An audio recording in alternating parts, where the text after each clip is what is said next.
আজ 11ই শ্রাবণ, ইংরেজিতে 28শে জুলাই। তিথি অনুযায়ী শ্রাবণ মাসের এটি তৃতীয় সোমবার, আর বাংলা শ্রাবণ মাসের দ্বিতীয় সোমবার ছিল এটা।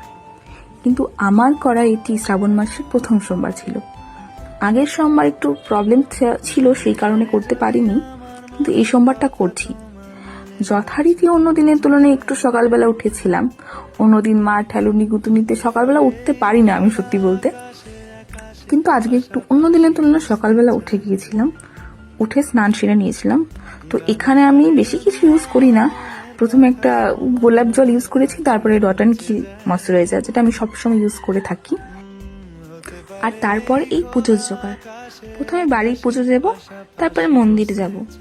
তো ফুল আগে থেকে তোলা ছিল, এখন তুলসী পাতা আর এই যে বেলপাতা, যেটা ছাড়া ভগবান শিবের পুজো অসম্পূর্ণ। শুনেছি মহাদেবকে শুধু বেলপাতা আর একটু দুধ গঙ্গা জল দিলেই মহাদেব সন্তুষ্ট হয়ে যায়, আর কিছুই প্রয়োজন হয় না মহাদেবের পুজোয়। তো পুজো করে নিচ্ছি। আমাদের পুজো করার জায়গাটা আমরা যেখানে থাকি আমাদের ঘরের থেকে আলাদা, মানে বাইরে।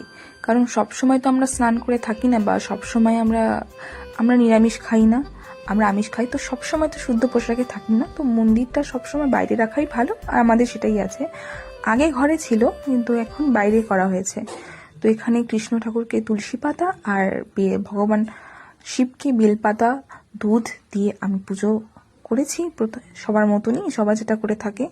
তো তারপর প্রসাদ দিয়েছি। প্রসাদ দেওয়ার পরে এখানে পুজো করে নিচ্ছি। প্রথমে ব্যাস, পুজো আমার এখানে শেষ হয়েছে। আমি খুব ভালো সব কিছু জানি তা বলবো না। সব পুজোর অনেক আচার নিয়ম অনেক কিছু থাকে, যেটা এক একজনের এক এক রকম। আমি আমার মন থেকে, আমার শ্রদ্ধা অনুযায়ী আমি যেরকম পারি সেরকম ভগবানকে দেওয়ার চেষ্টা করি পুজো। ভগবান আশা করি সেটাতেই গ্রহণ করে, কারণ মন থেকে দিই। তো এখানে আমি তুলসী গাছে জল দিয়ে নিয়েছিলাম, আর তারপরে একটু রেডি হয়ে নিয়েছিলাম। পুজো দেবো আর সাদা শাড়ি পরবো না, এটা আমি অন্তত কখনো করি না, আর সবসময় পরি। আর তারপরে আমি যেটাতে অবসেসড, সব সময় আমি পড়ি। আমার খুব খুব খুব পছন্দের, বলা চলে খুবই পছন্দের, খুব ভালো লাগে। সপ্তাহে বৃহস্পতিবার হোক বা সোমবার আমি একদিন আলাদা পড়ি। আর এখানে আমার মা পুজোর ফল বানিয়ে রেডি হয়ে গেছে। সোমবার বলে কথা, বৃহস্পতিবার আমি আর মা দুজনেই করছি। তো এখানে মন্দিরে আমরা পৌঁছে গেছিলাম। মন্দিরে তখন পুজো শুরু হয়ে গেছিলো, একটু লেট হয়ে গেছিলাম আমরা ঘরের পুজো দিতে দিতে, বা মা ফল কাটতে সব কিছু কাজ করতে একটু দেরি হয়ে গেছিলাম। তো এখানে পুজো হচ্ছে, আমি পুজোতে বসে গেছিলাম। তারপরে এখানে আমাদের সবাইকে দিয়ে দিল স্নান জল না, আমি এটাকে কি বলে আমি ঠিক জানি না। তো তারপরে এখানে অঞ্জলি দেওয়া হচ্ছে ফুল নিয়ে। যথারীতি সব জায়গা যেটা হয়ে থাকে, ফুল নিয়ে কাড়াকাড়ি। আশা করি সব জায়গাতে এটা হয়, তো আমাদের এখানেও আলাদা কিছু না, ফুল নিয়ে কাড়াকাড়ি হচ্ছে। মা আমাকে একটু বেলপাতা, দুটো জবা ফুল দিয়ে দিয়েছে। তো অঞ্জলি হওয়ার পর সবাইকে শুদ্ধ জল দিচ্ছে। এরপর কি লাইন দিয়ে দিয়ে তারপরে জল ঢালার পর্ব শুরু হয়েছে। আমি সবার লাস্টেই ঢালি, সেটা শিবরাত্রি হোক বা মানে যে কোনো জায়গাতে। আমি এই ভিড় ঠেলাঠেলি মধ্যে তাড়াহুড়ো করি না, সে একটু লেট হোক তার জন্য যদি একটু লেটও হয় আমার প্রবলেম হয় না। আমি সবার শেষেই জল ঢালি, একটু সময় নিয়ে ঢালা যায়।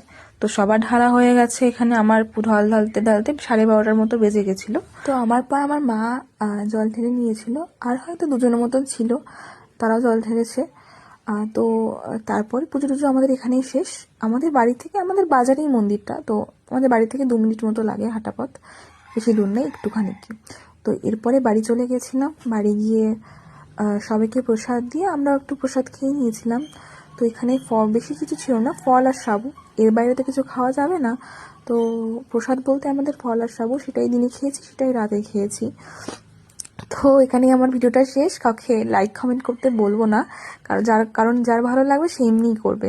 আমার মেমোরিতে ছবিটা বারবার ফিরে আসুক, ভিডিওটা বারবার ফিরে আসুক, সেই জন্য আমার ছবি ভিডিও শেয়ার করা।